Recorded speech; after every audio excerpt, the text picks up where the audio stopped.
اپنی ماں اور بیوی دونوں کو بے پناہ عزت دو، کیونکہ ایک تمہیں دنیا میں لائی اور دوسری ساری دنیا چھوڑ کر تمہارے پاس آئی۔ جہاں پر عورت کا شوہر موجود نہ ہو، وہاں عورت کا مرد بن کر جینا اس کی بہترین خوبی ہے۔ جب کوئی عورت یہ کہے اس دنیا کے سبھی مرد برے اور بے وفا ہیں، تو اس کا مطلب یہ نہیں کہ اس نے سارے مردوں کو آزما لیا ہے۔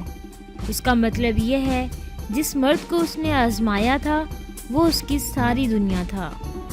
میں نے ذلت اور رسوائی کے بعد بھی اگر کسی کو محبت پر قائم دیکھا تو عورت کو دیکھا۔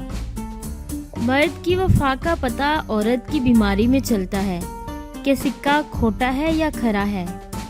اسی طرح عورت کی آزمائش مرد کی بے روزگاری کے وقت پتہ چلتی ہے کہ وہ کاغذی ہمسفر ہے یا واقعی ہی جیون ساتھی ہے۔ دو لوگوں کے ساتھ چاہ کر بھی نہیں جیا جا سکتا، ایک وہ عورت جو حیادار نہ ہو اور ایک وہ مرد جو وفادار نہ ہو۔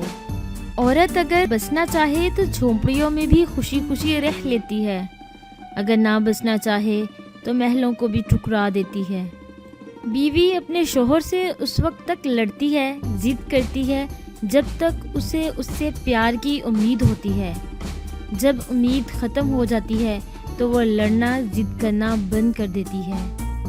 مرد چھوڑنے میں جلدی کرتا ہے، پھر ساری زندگی پچھتاتا ہے، پر عورت نہیں چھوڑتی، لیکن جب وہ چھوڑ دیتی ہے تو کبھی پچھتاتی نہیں۔ ہوا کی بیٹی خود تماشا نہ بنے تو مجال ہے کہ آدم کا بیٹا اس سے کھیلے یا اس کا تماشا بنائے۔